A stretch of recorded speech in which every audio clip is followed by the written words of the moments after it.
I don't know if you're going to believe me, but your brain has taken control of you, and I can prove it.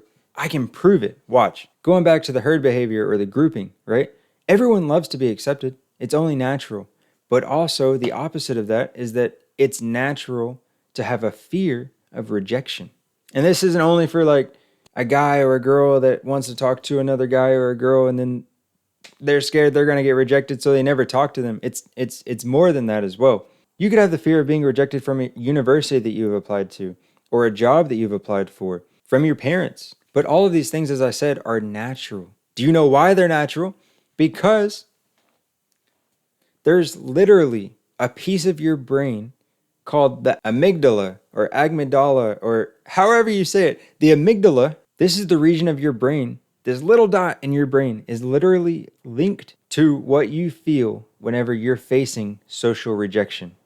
Whenever you're scared to say that you like to put ketchup on your eggs because you're scared, you fear the opinions of other people. And with this amygdala, this little dot in your brain, it's literally driving you to just be like everybody else because you are afraid. Internally, you are afraid of what other people are going to think of you just because you put ketchup on your eggs. It doesn't matter. Fight your brain. You have control over your mind. And if you don't, you can, really.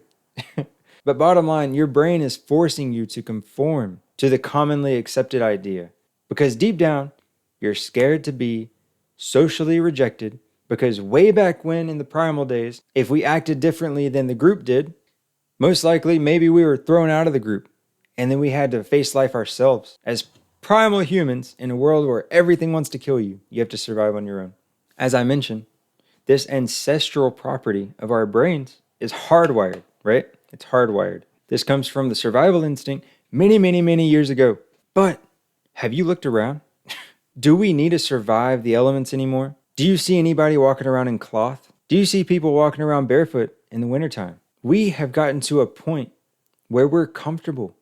We don't have to worry about the elements anymore or predators coming to attack us. We have a roof over our head. We have water that we have access to every single second of the day.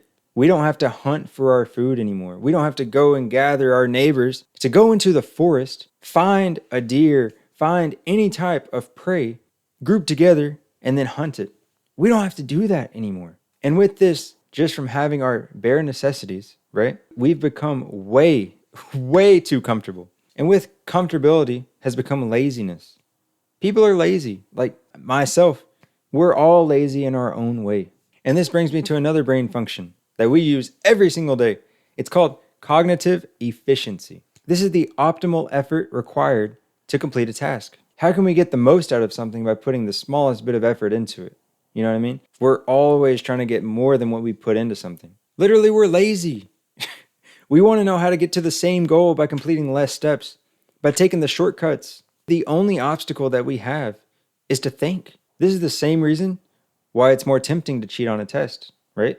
If somebody else already knows the answer, why does somebody else need to think so hard whenever they're struggling, you know what I mean, to figure out how to solve it when they could just look over and write it down?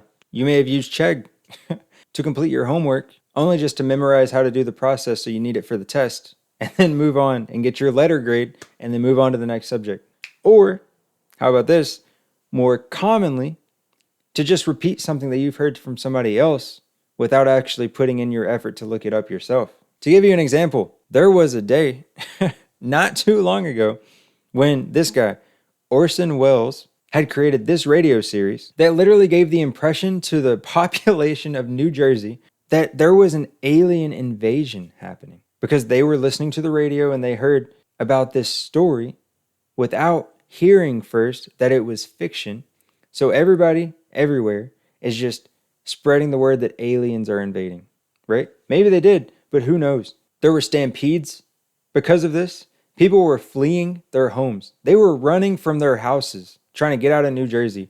It was in the New York Times that people were running through the streets with wet rags on their faces so that they didn't inhale alien gas. All because nobody would look into it themselves to see if this was actually happening. The panic just started and one person panicked. They spread it to the next person.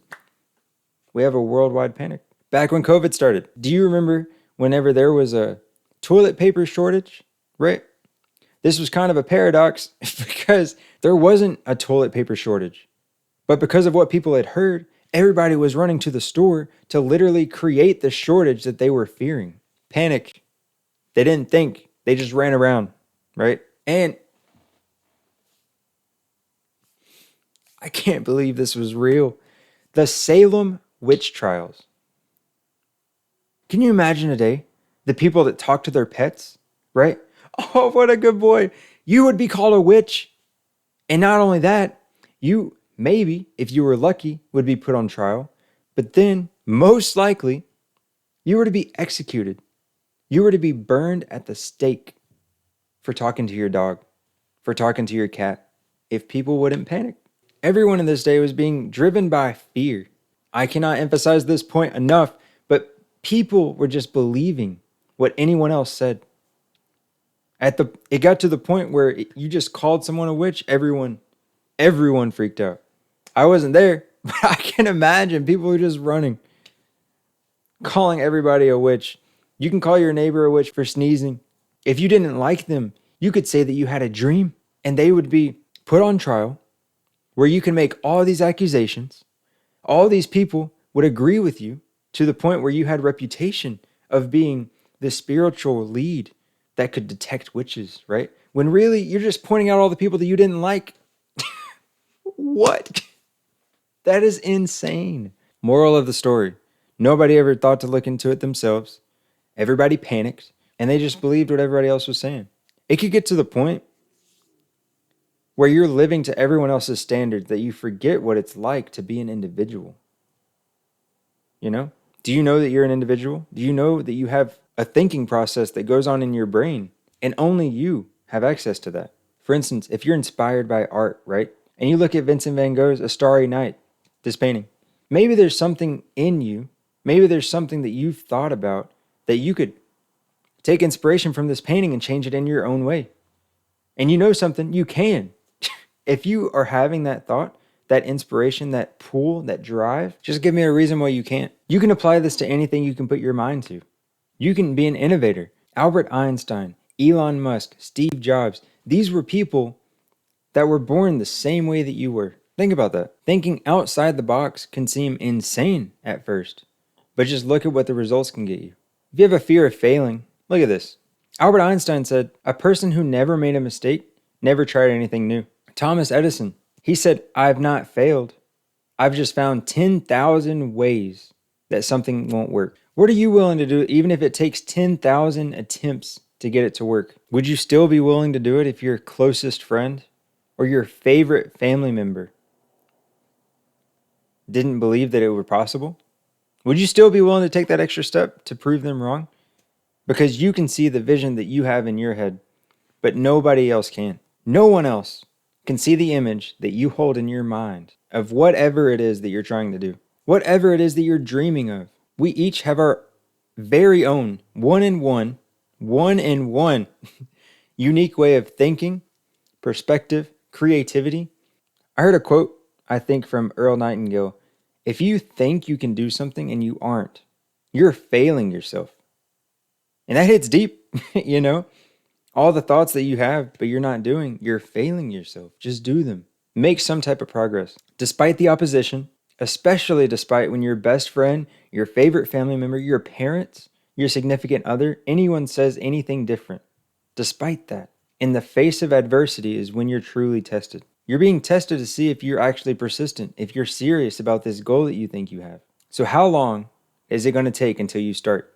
Because you're always going to wish you started sooner. Always. And lastly, this is the last thing I promise, but acknowledge that struggle and change are just a part of the process. There's a quote by Max Dupree.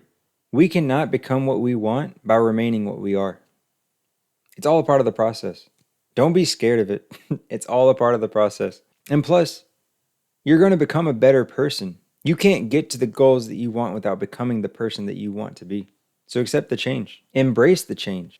There is a voice inside of you.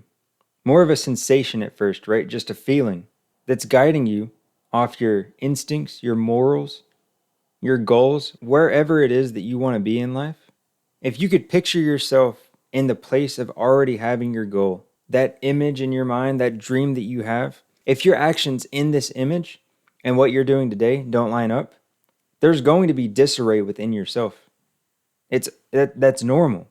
That's literally your new path and your current conditioning fighting. That's what that disarray is. It's uncomfortable because change is uncomfortable. You don't become who you want to be by remaining the same person you were yesterday or 2 seconds ago. The truth is, the longer you wait, the harder it's going to be to fight this conditioning in the future. So truly, there is no better time than now.